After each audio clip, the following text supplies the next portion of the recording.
मेरे दोस्तों, आज जिस मौजू के ऊपर बात करने का दिल कर रहा है वो मौजू है अल्लाह पाक की दी हुई नेमतें। और अल्लाह पाक की नेमतों के बाद जो है बाद औक़ात हमें आजमाइश आ जाती है, तो उसमें इंसान का रवैया कैसा होना चाहिए। अल्लाह पाक की अगर नेमतों को हम काउंट करना शुरू कर दें तो अल्लाह पाक की इतनी नेमतें हैं जिनको हम हिसाब में नहीं ला सकते। अगर हम सादा तरीन सिंपलेस्ट तरीन बात पे गौर करें, एक पानी है, पानी की बहुत बड़ी अहमियत है। पानी हो गया, सांस लेने में ऑक्सीजन हो गई, खिला हो गई या माहौल हो गया, ये सारा कुछ अल्लाह पाक की नेमतों में आता है और इनका शुमार होना बहुत मुश्किल है।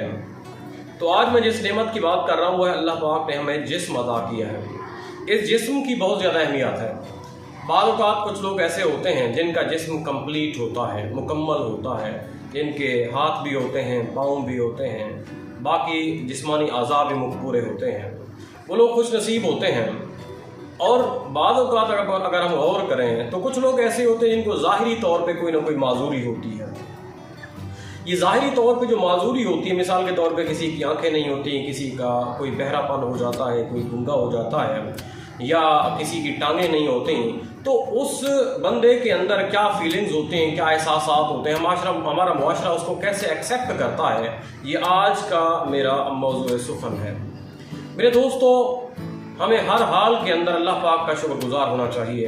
अल्लाह पाक जिस हाल के अंदर रखे वही हाल हमारा कमाल होना चाहिए, क्योंकि अल्लाह पाक हमसे बेतहाशा मोहब्बत करता है और जो मोहब्बत करता है कभी हमें नुकसान नहीं दे सकता। हमें इस बात का इदराक होना चाहिए, फ़हम होनी चाहिए और यकीन भी होना चाहिए। जब हम इस चीज़ का यकीन कर लेते हैं कि अल्लाह पाक हमसे मोहब्बत करते हैं और हमारे नुकसान में कोई ऐसा काम नहीं करते, तो बाद औक़ात हमारे जहन के अंदर जो खलफशार आ जाती हैं, ख़राबी आ जाती है, जहन के अंदर जो परेशानी आ जाती है, जिस परेशानी की बेस के ऊपर क्या होता है कि हम सोचना ये शुरू कर देते हैं, हम ये कहते हैं कि इस परेशानी की वजह से हमारी टांग टूट गई है, हमारा जो है बाजू टूट गया है, हमारा पाँव नहीं है, हमारी आँख नहीं है, हम दोनों आँखें नहीं हैं, या हमारा जिस्म सही सलामत नहीं है, ये अल्लाह पाक की तरफ से कोई आजमाइश है। ऐसा नहीं होता मेरे दोस्तों।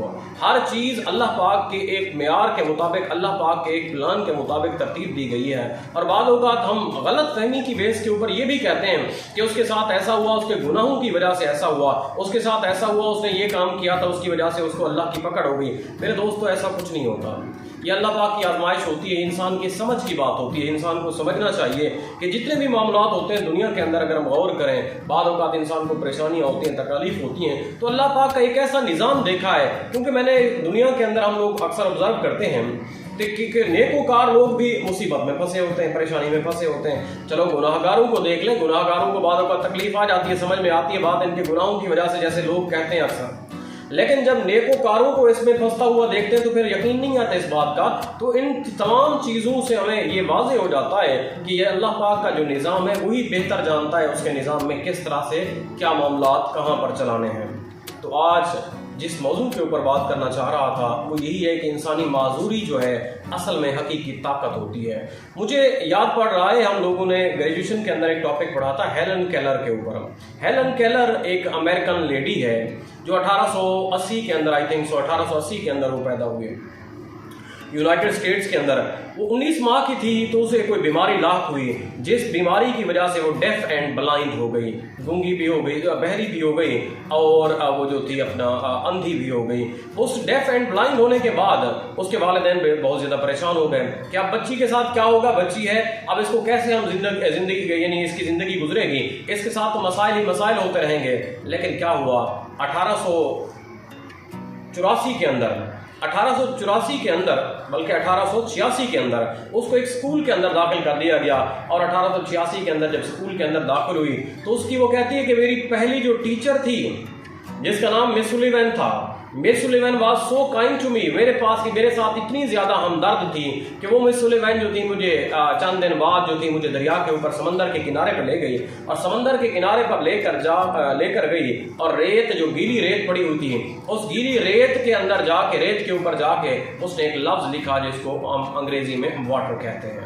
तो वाटर लिखने के बाद उसने मेरे हाथों के लम्स से, हाथों के जरिए मुझे वहां पर छूने के लिए कहा कि मैं छूं उस बात को। और जब वो बोल रही थी तो मैंने उसकी लिप लिप्स की मूवमेंट को, उसने मेरा हाथ अपने लिप्स के ऊपर रखा, मैंने उसके लिप्स की मूवमेंट को फील किया और लिप्स की मूवमेंट को फील करने के बाद मुझे जिस बात का आइडिया आया कि मैं वाटर को प्रोनाउंस कर सकती थी, वाटर, जो मैं वाटर एक वर्ड था उसको मैंने प्रोनाउंस करना सीख लिया और उसके स्पेलिंग भी मैंने सीख लिए। That was my first learning, जो मिस सुलेमान ने मुझे वो लर्निंग दी थी। मिस हेलन केलर कहती है, there came a ray of light in the darkness of my life. मेरी जिंदगी के अंधेरों के अंदर एक लफ्ज की वजह से, एक टीचर की मोहब्बत की वजह से, एक टीचर की काइंड बिहेवियर की वजह से मेरी जिंदगी के अंदर रोशनी की एक किरण आ गई और रोशनी की उस किरण की वजह से मेरी ज़िंदगी रोशन होना शुरू हो गई। 1906 के अंदर उसने ग्रेजुएशन कर ली। ग्रेजुएशन करने के बाद उसने कोई एक किताब, 2-3 किताबें लिखी थी, उसने जर्नल भी लिखे थे, मैगजीन भी लिखे थे। तो उसकी एक किताब है 3 Days to Say। वो कहती है, किताब के अंदर एक कहती है कि वर्ल्ड को जिस तरह दुनिया को मैं फील करती हूँ मैं आपको बतलाना चाहती हूँ। तो उसने 3 Days to Say लिखा है कि अगर if I were given a chance, अगर मुझे चांस दे दिया जाए कि मैं 3 दिन दुनिया को देख सकूँ तो मैं क्या देखना चाहूँगी। मेरे दोस्तों, ये अंधे लोगों के जज्बात होते हैं, जरा गौर से सुनिएगा। तो कहती है कि पहले दिन मैं उन लोगों को देखूंगी, उन लोगों के हाथों को चूमूंगी, उन लोगों के साथ जिंदगी गुजारूंगी। पहला दिन होगा जिनकी वजह से मेरी जिंदगी रहने के काबिल हो गई। The people who made my life worth living, वो लोग जिन्होंने मेरी जिंदगी को रहने के काबिल, जीने के काबिल बना दिया, मैं उनकी मेहरबानी को, उनकी मोहब्बत को देखना चाहूंगी। अब वो कौन लोग थे, वो कौन लोग हैं जिनकी वजह से वो, उनमें सबसे पहले वो टीचर का नाम लेती है कि मेरे टीचर्स जिन्होंने मुझे सिखाया, जिंदगी की रोशनी बता दी। अगरचे मेरी आंखें ना थी लेकिन मुझे देखना सिखा दिया। अगरचे मेरा माइंड जो था वो थिंकिंग एबिलिटी ना रखता था, लेकिन उन्होंने मेरे माइंड के अंदर क्रिएटिविटी ऐसी डाली, थिंकिंग एबिलिटी ऐसी डाली जिसकी वजह से मैं कुछ सोच सकती थी। तो मैं टीचर को देखना चाहूंगी, अपने दोस्तों को देखना चाहूंगी, अपनी पब्बीज को देखना चाहूंगी। दूसरा दिन वो कहती है कि मैं जो है अपने जो है रोजमर्रा रूटीन के अंदर गुजारूंगी, म्यूजियम को देखूंगी, जहां पर जाके मैं म्यूजियम के अंदर जाके रंग बिरंगे मनाजिर देखूंगी और जंगलात के अंदर जाऊंगी। और इसी तरह से वो कहती है मैं तीसरा दिन भी गुजार दूंगी, लेकिन मेरे पास ख्वाहिशात के पछतावे के लिए टाइम नहीं होगा, क्योंकि इतना कुछ तो है देखने के लिए। क्योंकि अक्सर औकात जो देखने वाले लोग होते हैं वो बहुत ही कम देखते हैं, नेचर को ऑब्जर्व ही नहीं करते, नेचर को देखते नहीं है। सूरज कैसे तलू होता है, सूरज की रोशनी जब उफक से निकलती है, जब मशरिक से सूरज निकलता है तो उसकी रोशनी कैसे तिरछी निकल रही होती है, हम कभी गौर नहीं करते। हमने कभी फूलों के खिलने को गौर नहीं किया मेरे दोस्तों, हमने कभी चिड़ियों के चहचहाने को गौर नहीं किया। जब तक हम इन चीजों को गौर नहीं करेंगे, नेचर के करीब हो ही नहीं सकते जब तक हम नेचर को सर्च आउट नहीं करेंगे। मिस हेलन केलर कहती है, द सीइंग सी लिटल, देखने वाले बहुत ही कम देखते हैं। उसकी जिंदगी से हमें यह सबक मिलता है कि एक ऐसा बंदा जो माजूर भी हो लेकिन फिर भी अगर उसके अंदर सलाहियत मौजूद हो, ऐसी सलाहियत मौजूद हो, विल पावर मौजूद हो, तो वो कुछ भी कर सकता है दुनिया के अंदर। मेरे दोस्तों, इस कहानी से हमें ये हासिल होता है कि हमें अपनी ज़ाहिरी मजबूरियां नहीं देखनी चाहिए, हमें अपने आप को आगे बढ़ा के जाना चाहिए, हमें यकीन करना चाहिए अपने ऊपर। जब हम यकीन करेंगे, हिम्मत करेंगे, तभी जाके हम कामयाबी की तरफ आगे चले जाएंगे। आज की इस जो वीडियो है, इसका जो दूसरा लेसन है वो दूसरी एक कहानी है, स्टोरी है, वो है मिस मुनीबा मजारी की। मुनीबा मजारी का नाम आपने सबने सुना होगा। 1987 के अंदर पाकिस्तान के एक कस्बे, पाकिस्तान के एक शहर रहीम यार खान में पैदा हुई। अच्छी फैमिली से ताल्लुक़ रखती थी, अच्छी तालीम हासिल की। अच्छी तालीम हासिल करने के बाद ज़िंदगी बड़ी शान और शौकत से गुजर रही थी। शादी हो गई, एक जो थे एक अच्छे अपना ओहदे पर फायज एक नौजवान से, इनका नाम खुरम था। ज़िंदगी बेहतरीन गुजर रही थी, लेकिन अचानक ज़िंदगी के अंदर एक हादसा पेश आया जिसकी वजह से उनको कार का एक्सीडेंट हुआ। और कार एक्सीडेंट के अंदर उसकी जो थी तमाम किस्म का जिस्म जो था, पूरे का पूरा जिस्म मफलूज हो चुका था, जिसमें हड्डियाँ भी टूट चुकी थी, अपना रेडियस अल्ना शोल्डर बोन टूट चुकी थी उसकी, और उसकी जो बैक बोन थी, बैक बोन के अंदर वर्टिब्रल कॉलम के अंदर भी चोटें आई थी, जिसकी वजह से उसका जिस्म पूरा मफलूज हो गया। याद रखिएगा, मामला जब मुश्किल आते हैं उसी वक्त टेस्ट होता है आपके हौसले का कि मुश्किल हालात के अंदर, मुश्किल वक्त के अंदर आप किस तरह जिंदगी गुजारते हैं। मुनीबा मजारी जब बेड के ऊपर पड़ी हुई थी तो वो कहती है कि मेरे दोस्तों ने, मेरे रिश्तेदारों ने मुझसे मुंह मोड़ लिया, और वही लम्हा था जब मुझे यकीन हुआ कि अल्लाह पाक ने अगर मुझे ज़िंदा रखा है तो किसी काम के लिए रखा है। याद रखिएगा, अल्लाह पाक के हर काम के अंदर एक कोई ना कोई राज होता है, कोई ना कोई मसलहत होती है। हमें उस मसलहत को देखना होता है। अल्लाह ने अगर हमें बनाया है तो इस कायनात के अंदर हमारे बनाने का कोई ना कोई मकसद मौजूद है। मुनीबा ने भी यही सोचा कि इतने बड़े हादसे से मैं अगर बच चुकी हूँ तो मुझे कुछ करना चाहिए, कोई ख़ास मकसद होगा जिसके लिए मुझे बुलाया गया। तो मुनीबा ने अपने आप को, क्योंकि वो एक पेंटर थी, पेंटिंग स्टार्ट कर ली, अपने हॉबी को स्टार्ट किया। आफ्टर तकरीबन 2 माह के बाद या 3 माह के बाद जैसे ही वो रिकवर हुई उसने पेंटिंग भी स्टार्ट कर दी। और पेंटिंग के अंदर वो कहती, जब मैंने पहली पेंटिंग बनाई, उस पहली पेंटिंग के अंदर मैंने अपने सारे इमोशंस को कैद कर दिया। लोग आते थे, उस पेंटिंग को देखते थे और पेंटिंग को देखने के बाद बड़ा खुश होते थे, लेकिन मुझे पता था उस पेंटिंग के अंदर तो मैंने दुख को जाहिर किया था। हर बंदे के पास ये चीज़ नहीं होती कि किसी चीज़ को ख़ास तौर पे ऑब्जर्व कर सके। जब कोई बंदा किसी चीज़ को डीपली ऑब्जर्व करता है उसी वक्त उसके एहसासात और जज्बात का उसको इदराक होता है। तो पेंटिंग के बाद उसने कहा मैंने मोटिवेशनल स्पीकर बनना था, इसलिए मैंने मोटिवेशनल को स्पीकर बनने को ऑप्ट किया और मैंने अपनी कहानी लोगों को सुनाना शुरू कर दी। आज अगर दुनिया के अंदर मुनीबा बाज़ारी को अगर सर्च आउट करें तो मुनीबा बाज़ारी का नाम जो है एक आइकन के तौर पर मशहूर है। वो अपना होस्ट भी रही है प्रोग्राम की पाकिस्तान टेलीविज़न के ऊपर, और दुनिया के अंदर वो बहुत बड़ी स्पीकर भी हैं, लोगों को मोटिवेट भी करते हैं, अपनी कहानी भी सुनाती हैं और भी जज्बा देती हैं। एम्बेसडर के तौर पे भी रह चुके हैं। ये एक सबक है उन लोगों के लिए जो माजूरी वाली जिंदगी गुजारते हैं, जिनके बाजू अगर टूट गया है तो हमारे इलाके के अंदर, सॉरी टू से, हमारे इलाके के अंदर तो अगर किसी को कोई मसला आ गया हम भीख मांगना शुरू कर देते हैं। भीख मांगना एक बहुत बड़ी लानत है, इसके ऊपर बाद में फिर कभी बात होगी। तो आज जो बात कर रहा था, ये टेस्ट होता है आपके असूलों का, ये टेस्ट होता है आपके कैलिबर का, ये टेस्ट होता है आपके सलाहियतों का कि आपको अल्लाह पाक ने अगर एक सलाहियत से महरूम कर दिया है तो दूसरी आपके पास सलाहियत ऐसी मौजूद होती है जिसकी बेस के ऊपर आप जिंदगी को बेहतर अंदाज के अंदर गुजार सकते हैं। इसी कड़ी के अंदर एक और स्टोरी मेरे जहन में आ रही है निक की। निक जो कि ऑस्ट्रेलिया के अंदर एक बच्चा था, पैदा हुआ था, निक जिसका नाम था, जो दोनों टांगों से भी और दोनों बाजुओं से भी माजूर था।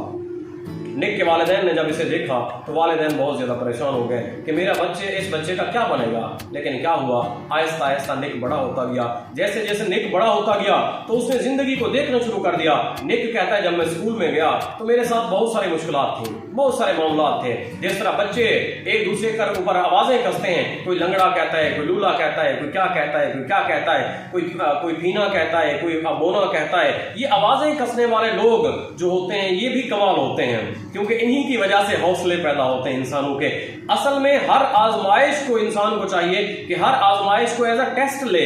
निक के साथ भी ऐसा ही हुआ। निक के ऊपर लोग आवाजें कसते थे। एक दिन ऐसा हुआ, निक कहता है कि मैं जब गया स्कूल के अंदर मुझे मेरे ऊपर बहुत सारे लोगों ने मजाक किया और मजाक में मेरे ऊपर हंसा करते थे, लेकिन मैं जब वापस आया, घर में आया तो शीशे के सामने ठहर गया।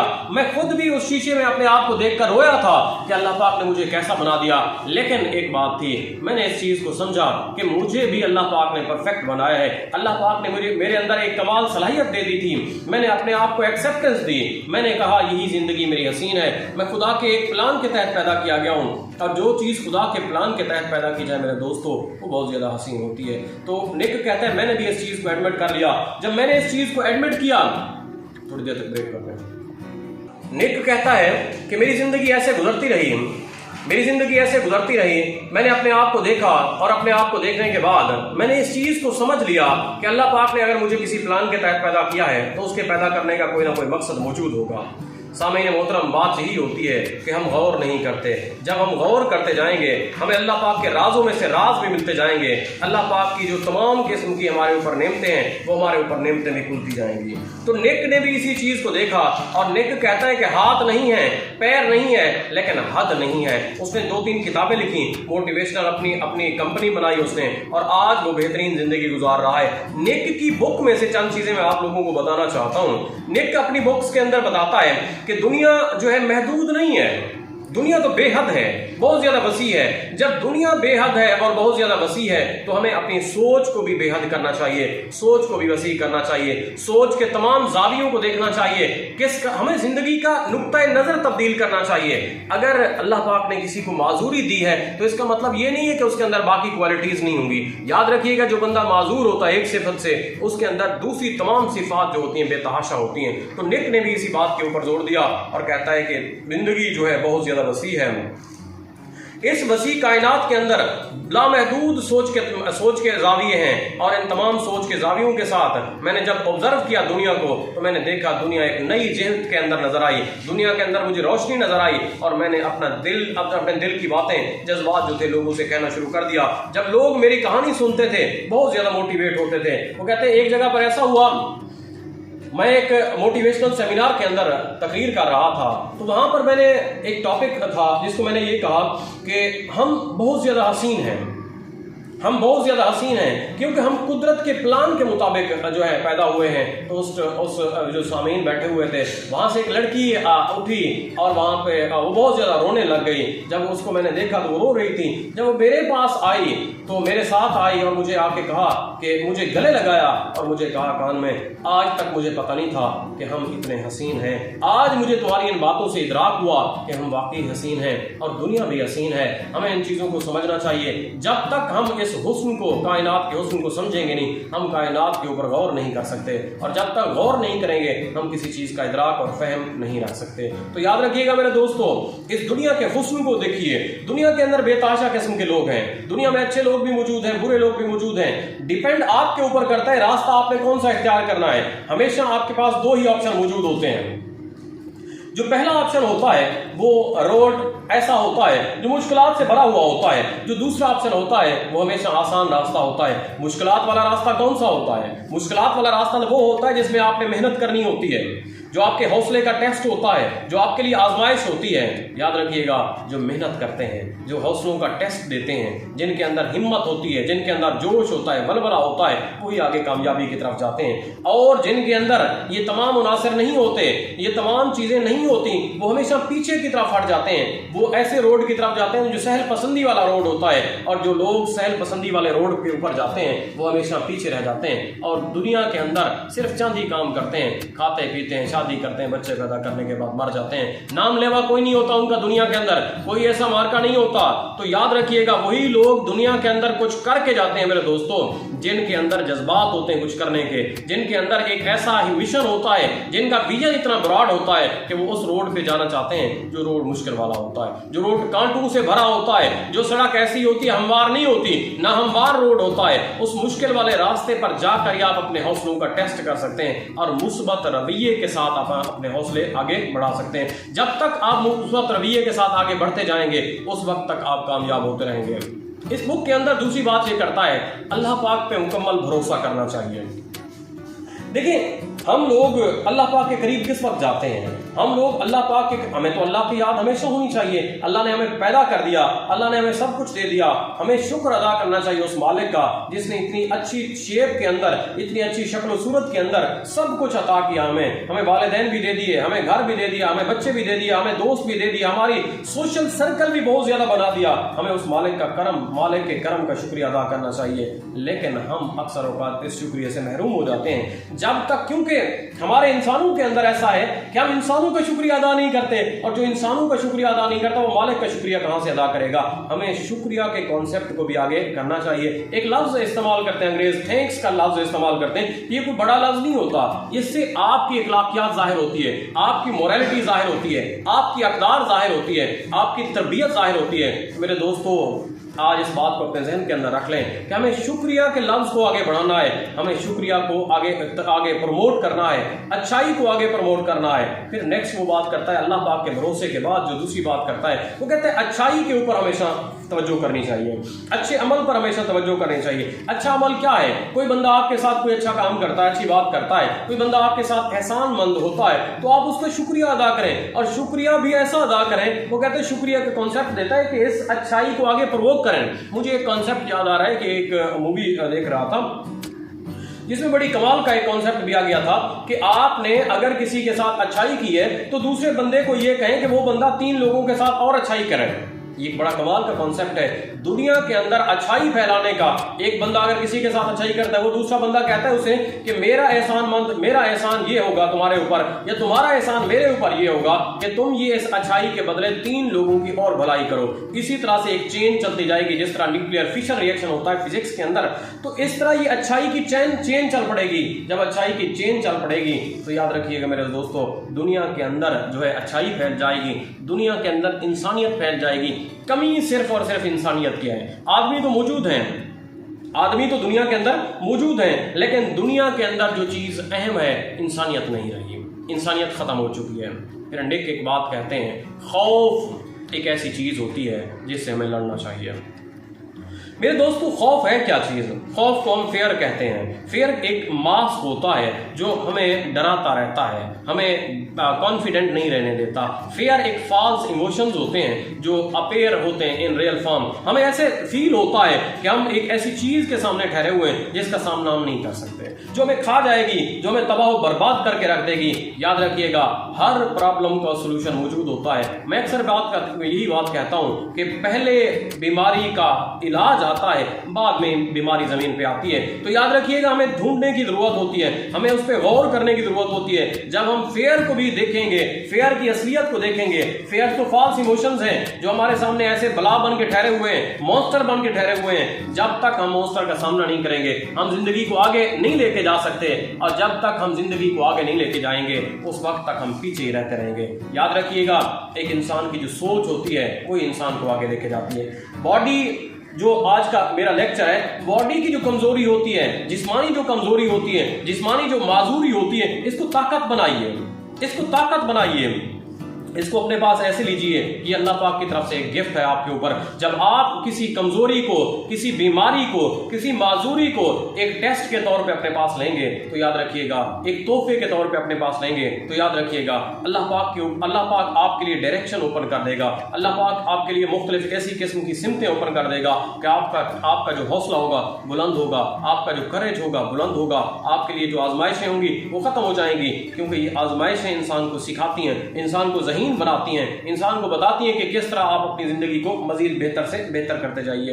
अच्छाई ये है कि अच्छाई का बीज बोइए, हमेशा अच्छा काम करते जाइए। बीज बोने से मुराद ये है कि दो तरह से मैं इस बात को कहता हूं। एक तो जमीन के अंदर जिस तरह as you sow so shall you reap वाला जुमला है कि हम जिस तरह जो चीज बोते हैं वही हम काटते हैं। बीज बोने का मकसद यह है कि जमीन के अंदर अगर हम गंदम लगाएंगे तो गंदम ही काटेंगे, जमीन के अंदर अगर हम कपास लगाएंगे तो कपास ही काटेंगे। अगर आम के पेड़ लगाएंगे वो आम होंगे उसके ऊपर। कभी कीकर पे आम नहीं होते, कभी कीकर पे गुलाब नहीं होते। अगर गुलाब लगाएंगे तो गुलाब होंगे। इसी तरह हमारे जहन के अंदर भी सोच होती है। जिस तरह की सोच हमारे जहन के अंदर जाएगी, जिस तरह का ख्याल हमारे जहन के अंदर जाएगा, उसी तरह की हम बात करना शुरू कर देंगे, उसी तरह का हमारा एक्शन होगा। हमारे एक्शंस, हमारा कैरेक्टर जो होता है, हमारी सोच इसको डिफाइन करती है कि हमारा कैरेक्टर कैसे होगा। क्या हम पॉजिटिव सोच रखते हैं, क्या हम नेगेटिव सोच रखते हैं। अगर हम पॉजिटिव सोच रखते जाएंगे, हमारी सोच अच्छी होती जाएगी, उस वक्त हमारा किरदार भी अच्छा होता जाएगा, क्योंकि सोच की बेस के ऊपर हम अमल करते हैं। और जब अमाल हमारे अच्छे होंगे, हमारा किरदार अच्छा हो जाएगा। लेकिन अगर हमारी नेगेटिविटी वाली सोच होगी, हमारी सोच खराबी वाली सोच होगी, तो हम क्या करेंगे, खराबी की तरफ जाएंगे। हमारा कैरेक्टर भी खराब होगा, और हमारा कैरेक्टर जब खराब हो जाएगा तो सब चीजें खराब हो जाएंगे। याद रखिएगा मेरे दोस्तों, लोगों को पढ़ने का हुनर सीखिए। बड़ी कमाल की बात है, लोगों को पढ़ने का हुनर सीखिए। उनके आदत और अतवार को जरा ऑब्जर्व किया करें कि वो लोग किस तरह से बिहेव करते हैं आपके साथ, किस तरह से बिहेव करते हैं। लेकिन एक और बात भी है, उनका बिहेव करना इंपॉर्टेंट नहीं होता, आपका रिस्पॉन्स देना बहुत इंपॉर्टेंट होता है। अगला बंदा जिस तरबियत के साथ आ रहा है वो इसी तरह से बात करेगा। आप बैठे होते हैं, बाद कोई आपसे सलाम करता है या नहीं करता, ये उसकी तरबियत होती है। लेकिन आप इन रिस्पॉन्स उसे क्या जवाब देते हैं, ये आपकी तरबियत जाहिर करती है। और हम जिस तरह से बिहेव करते हैं मेरे दोस्तों, हमारे वालिदैन की तरबियत, और हम अपने वालिदैन की तरबियत का आकाश होते हैं, और अपने टीचरों की तरबियत का आकाश होते हैं। इसलिए आज की इस जो पूरी बहस थी, पूरी जो स्पीच थी, इसका मुद्दा और मकसद यही है कि आपने इंसानी माजूरी को, जाहिरी तौर पर माजूरी को अपनी ताकत बनाना है, अपना हौसला बनाना है, अपनी हिम्मत बनाना है। जब आप अपनी माजूरी को अपना हौसला बनाएंगे, ताकत बनाएंगे, हिम्मत बनाएंगे, तभी जाके आप कामयाबी की तरफ जाएंगे। जब आप माजूरी को हिम्मत नहीं बनाएंगे, जब आप माजूरी को अपना टेस्ट नहीं बनाएंगे, जब आप माजूरी को अपना जो है किरदार की तरफ यानी बेहतर करने की तरफ राग़िब नहीं करेंगे, उस वक्त आप डिग्रेड हो जाएंगे। करेंगे उस वक्त आप पीछे चले जाएंगे। जिस तरह भिखारी होते हैं अक्सर औकात पड़े रहते हैं, रोडों के ऊपर पड़े रहते हैं, तो आपका लेवल भी उसी तरफ से चला जाएगा। सोच को बुलंद रखिए, मियार को बुलंद रखिए। अगर दुनिया कोई काम कर सकती है तो हम भी कर सकते हैं। अगर दुनिया के अंदर कोई ऐसा माजूर बंदा है जो टांगों से भी माजूर है, जो हाथों से भी माजूर है, अगर वो तैरना सीख सकता है तो हम क्यों नहीं सीख सकते? अगर वो हवाओं में उड़ सकता है तो हम क्यों नहीं उड़ सकते? असल मसला यही आता है कि हम हौसला नहीं करते, हम करेज नहीं करते, हम डर जाते हैं। हमें इस डर को खत्म करना है, हमें इस डर को खत्म करना है, और डर को खत्म करने के बाद अपनी जिंदगी को मजीद बेहतर बनाना है। तो आज की इस जो पूरी बहस थी, पूरी तकरीर थी, पूरी स्पीच थी, उसका मुद्दा मेरा दोस्तों यही है कि आपने अपनी माजूरी को एज अ गिफ्ट लेना है, क्योंकि अल्लाह पाक ने इसको अता किया है आपको। अल्लाह पाक की तरफ से हर अता आपके लिए गिफ्ट है। गिफ्ट लेने के बाद डिप्रेस नहीं होना, अपने ऊपर आपने अफसोस नहीं करना कि अल्लाह पाक ने आपको कैसा बना दिया। शुक्र अदा करें, मालिक ने जैसा बना दिया, जिंदा तो है ना, मालिक ने ऐसा बना दिया। अगर मालिक ऐसा ही ना बनाता, इंसान तो बना दिया मालिक ने, अगर मालिक इंसान ना बनाता तो फिर क्या होता? तो इस चीज़ों को लेने के बाद फिर आप क्या कीजिए, पॉजिटिव सोच के साथ, पॉजिटिव अप्रोच के साथ, अल्लाह पर यकीन रखते हुए आगे बढ़ने की हिम्मत कीजिए, हौसला कीजिए। इंशाअल्लाह मंजिलें आपके पास होंगी और आपको हमेशा मंजिलें दस्तयाब होंगी। जज़ाकल्लाह।